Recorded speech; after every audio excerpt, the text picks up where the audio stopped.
course.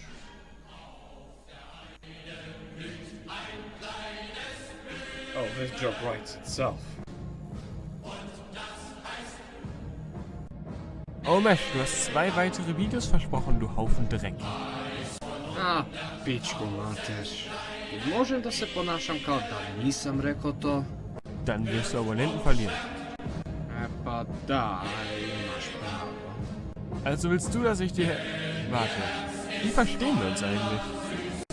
Pa ja se čita pod naslovi. Untertitel, was? Welcome back, you history-loving weasels! I'm back after what seems like an eternity in YouTube standards. Oh well, it's not like anybody gave a shit. Anyway, without wasting any more of your time, let's begin this communist adventure that should have uploaded 5 fucking months ago. The year is 1925. An atmosphere of dread surrounds the Soviet Union. Now it's either that, or it's the sweet smell of carbon coming out of the factories! Ha ha ha! Do you feel it, comrade? Do you feel the impending doom of the imperialist scum approaching by every hit of the Soviet hammer? I should calm down before somebody suspects me of being a communist sympathizer. Anywho, Stalin took power in the Soviet Union, just like how he did in our timeline. So, bang bang, boom boom, gulag gulag. So what happens after this? Well, imagine what Stalin did with half of Ukraine, 1/3 of Belarus, and, Western Russia. Yeah, imagine that, but with half of Eastern Europe. Poland is basically another toy that Stalin will use for his game of who is the biggest dickhead in history. Now, before we go on to talk about how the Soviets will beat the ever-so-living shit out of the Allies, what, did you expect me to make a Russia lose type of video? Oh, I'm far too delusional to make something like that happen in my videos. Let's talk about the Soviet Union's interior. And by that, I mean let's talk about the huge mess that is also known as the SSRs of the USSR. Just like a dysfunctional family, the Soviet Union stayed together mostly under the false pretense of having autonomy among the SSRs. Yeah, I know, it's the funniest joke since Amy Schumer fell in front of Kanye and Kim Kardashian, haha. So nothing really changes inside the USSR, other than the map looking a bit funkier than usual. Actually, come to think of it, how will the Polish view all of this? Just imagine how 2 Polish generals will just interact with one another while the Soviets just invade. Oh, da, we finally are free from the Austrians, Germans, and Russians. Hooray for Poland! The Soviets are coming. The what? Well, at least we're under one overlord this time. A kurva! Now, let's take a look of all the nations inside the USSR. Fuck that, I ain't reading any of those. Well, regardless, we would see one of the biggest factory booms in all of history, with Western Russia, Ukraine, Belarus, and Poland having a massive industry. The 5-year plan could basically be dwarfed and could be considered the 20 fucking year plan, because adding an extra 30 million into the population would catapult you to the next level of superpower. Now, the Soviet Union does what the Soviet Union does best, and that is starving itself, killing millions of its own kind without flinching, and looking at the world, flipping them the biggest of birds. Oh yeah, and also spreading communism. Now, we all know who will be the Soviets' first target. Don't worry, Germany. Everybody needs a bit of red in their lives. You just need a little bit more. In all honesty, having a massive communist power next to Germany's borders would make the Allies very worried about the future. So, logic pray tell, they will aid the Germans and help the economical problem or even lift a lot of the debt that they have imposed on Germany. Oh, would you look at that? It's the Great Depression and the world's economy is on fire. Gee, if only there is a way to make all our money issues go away.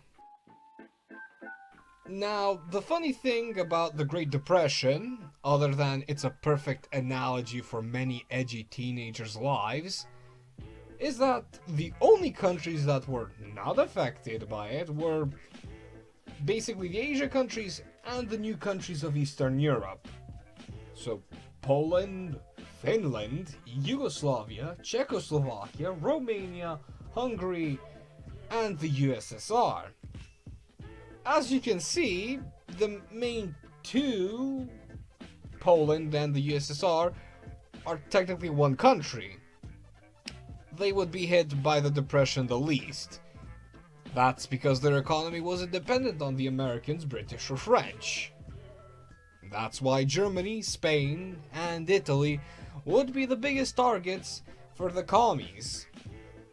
Stalin would most likely be focused on Germany. Spain and Italy aren't as important for the time being. Besides, Italy saw the rise of Mussolini and Spain would eventually have a civil war, while France has a growing number of communist sympathizers. How would the upcoming years be dictated? Well, in a span of 5 years, we would see the fall of Germany to communism, the invasion of Finland, the rise of communist support in Romania, Hungary, Czechoslovakia, Yugoslavia, and Turkey. This might just lead to Austria pulling a Switzerland and staying neutral for the upcoming battle royale that will take place in this world. Oh shit, I forgot, there's more to history than Europe and America. Let's be honest, we're the most understandable part of history. I mean, look at this! Do you think this could be explained in a 10-minute long video? Ahem. So, I'll try to explain what would happen in Eastern Asia. So... Nah, fuck this. Jesus. And I was here thinking that being in a long-distance relationship is gonna be stressful. I mean, just imagine being an East Asian historian. Oh god, imagine being a North Korean historian. I mean, what do? Just burn factual history and just conjure up an epic about your great leaders? Oh, what's this logo? What's this logo in the back of my chair? Oh, thank you for asking, everybody. This is the logo of my Instagram page called @HistoryBlend. Go give it a follow. I would probably post more often than on my own YouTube channel. Anyways, back to the video. Alright, so because Asia in of itself is a mess that no one should dare to venture in without a proper guide, and because I'm uneducated, I'll be simplifying a lot of things. So if I missed a detail or said something wrong, bite my ass, kiss my dick, call me Papa Jones. So as the Chinese Civil War is still going on, we see the invasion of Xinjiang by the Soviets and the installation of a pro-Soviet government, just like in our timeline. Predicting what the Japanese would do in this situation is hard, as the Soviets might just as well start a conflict with them as soon as they got the chance. From a border conflict or a fabricated incident in of itself. Just like that. Right, so other than that, I honestly can't talk about anything else before I start to overcomplicate shit. A lot of you would say, but this is the bare minimum, and to that I say, dude, the bare minimum is the ideology of my fucking nation. Now, back to the part of the world that kinda makes sense-ish, maybe? Around 1935, Europe would be under a lot of pressure from the Soviets. On one side, the Allies will not let another nation fall under them, while on the other, they're scared shitless knowing that the Germans are going to aid the Russians in this war, but would still put their foot down if they see any form of Soviet expansion. World War II would happen regardless. It's only a matter of when.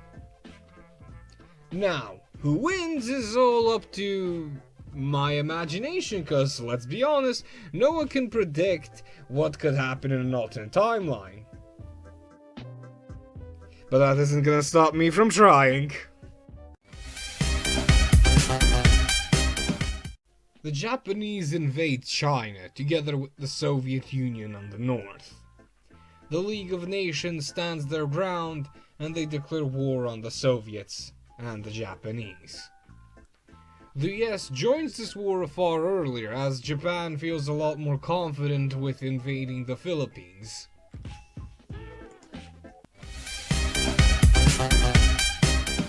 The Soviets invade Czechoslovakia and Romania and are at the borders of Hungary and Bulgaria.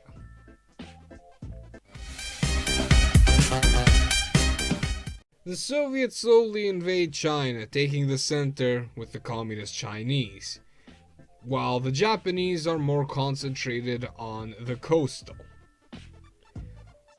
While in Europe, the Soviets offer the North Carpathian Mountains to the Hungarians, which they agree on, but with a condition to join the Soviets in their efforts in Europe. After the Soviet and German army break into France and reach Paris, the Italians join the war on the Allied side, seeing the threat of the Soviets and Germans working together. The Soviets continue on pushing into southern France.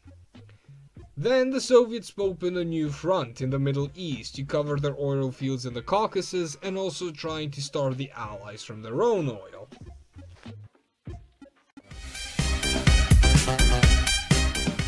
In the Asian front, the Japanese and Soviets divide China.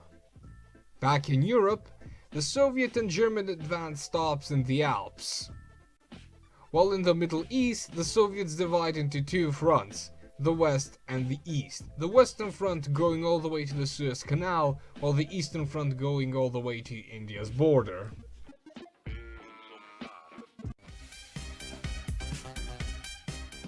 The Soviets and Japanese destroy all Chinese resistance, and Japan lands in Indonesia and Malaysia as they continue pushing down, threatening North Australia. Siam joins the Japanese, letting them pass through and help invade India. The Soviets break through the stalemate in the Alps and kick the Allies out of Europe. The Soviets continue to invade India while the Suez still holds. Japan fails their invasion of Australia. The Americans come and sweep the Japanese off the islands, one by one. Yugoslavia, Bulgaria, Austria, and Greece join the Soviets, or they get invaded. Turkey is invaded by the Soviets. So the Soviets do what the Soviets do. And they puppet a fuckton of nations in the Middle East. America drops the first nuke in Tokyo. America drops another nuke in Yokohama, which is basically near Tokyo. That's because they landed on the island of Hachijo. The Soviets break the stalemate in the Suez and invade North Africa, while India totally falls to the Communist and Japanese forces. The Germans built the nuke. Papa Stalin gives his blessings, and the Soviets send it on a one-way flight straight for London. just like a couple of coronavirus patients. With no clear winner, the leaders of Germany, the Soviet Union, and Japan agreed to meet with the Allies in Cairo to divide the world. And after 12 years of war, and after countless of deaths, mostly Chinese and Soviets, the world is in a pseudo-peace for the time being. Until Papa Stalin gets bored. Well, that about wraps it up for this scenario. The world is divided.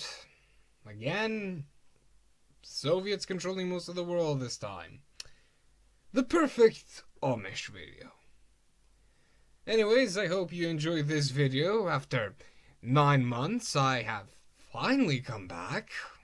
Also working on another video. Hopefully he'll be finished by the end of the month, but I'm not gonna promise anymore because I'm not good with that for YouTube. In the meantime, if you are interested in helping me become less lazy, you can donate. Yep, I have a Patreon. Go become a weasel if you want to. And help me get better gear, hopefully. Anyways, thank you for watching. Now, hit that music.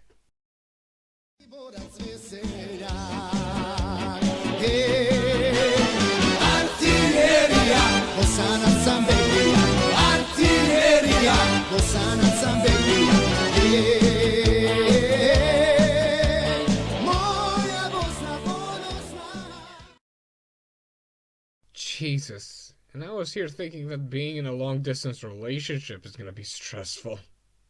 I mean, just... And what is that supposed to mean?